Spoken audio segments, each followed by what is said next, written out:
Okay, so it's Wednesday the 21st of April, and over the next few minutes you'll be watching interviews between all the politicians standing for the opportunity to become elected as a Member of Parliament for the residents of Leicester West.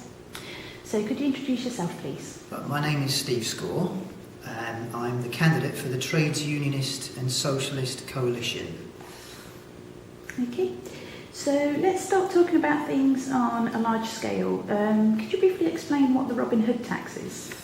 My understanding is that it is a tax on the financial wheelings and dealings of international finance. So the idea is to basically grab a little bit of the vast amount of money that is traded every day in the money markets internationally and use it for the public good.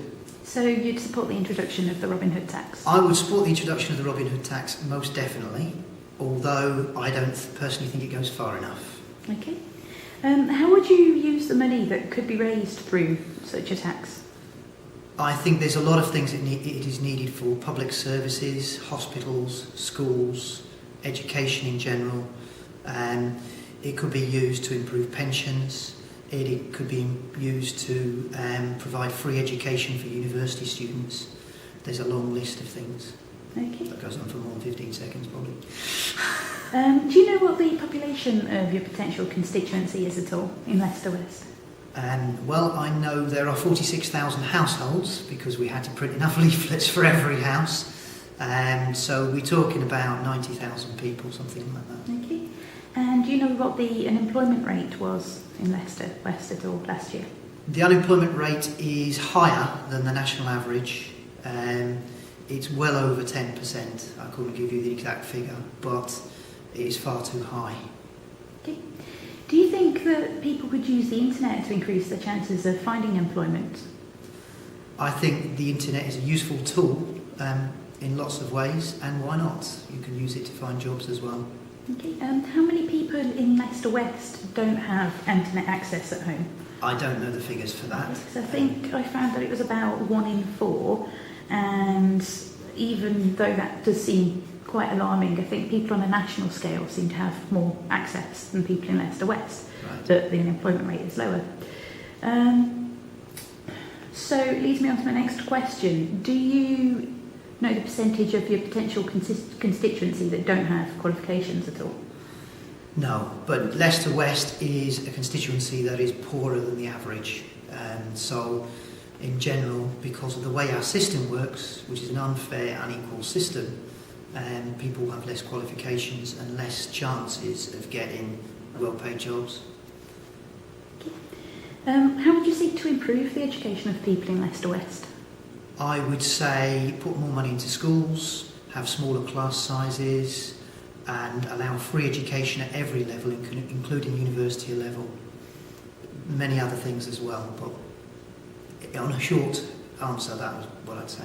So staying with the theme of education, do you support the application of top-up fees or tuition fees for Definitely people that not. go to university? Fees should be scrapped. I'm against increasing top-up fees, which is what the government's plan is. Education should be free. They could pay for it with a fraction of the money they spend on nuclear weapons or wars. Okay. On to money and how you would choose to spend it in the election campaign. In the year of the last general election, the Leicester West branch of a certain political party received £22,500 in donations, above its average of about £2,000 a year. And this year, certain groups only have £1,000 to spend on a single candidate, and £500 of that is spent on the candidate's registration fee.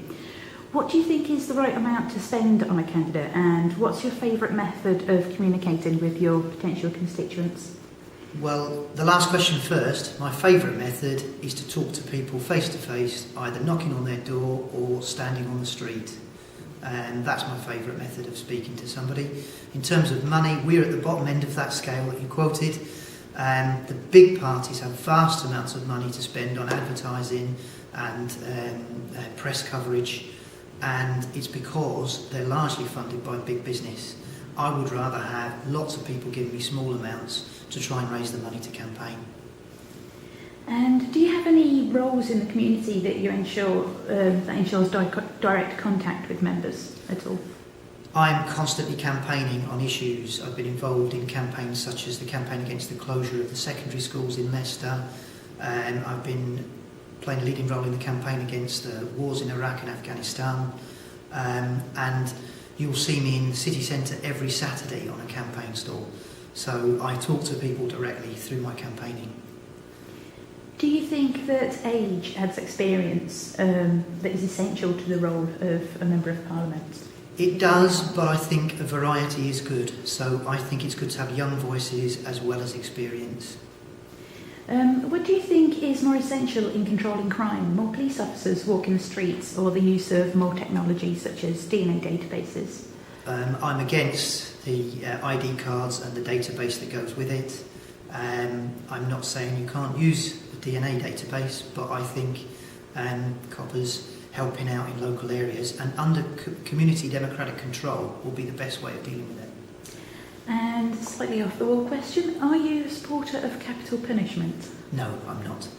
And do you think that an immigrant population can contribute towards a stable economy? Yes, I do. And I think that there are parties that blame immigrants for the economic problems that we have, and they're diverting attention away from the bankers and the big businessmen that have really caused the problems. Okay, well, thank you very much for talking to me today, and that's the end of the interview. Okay. Thank you.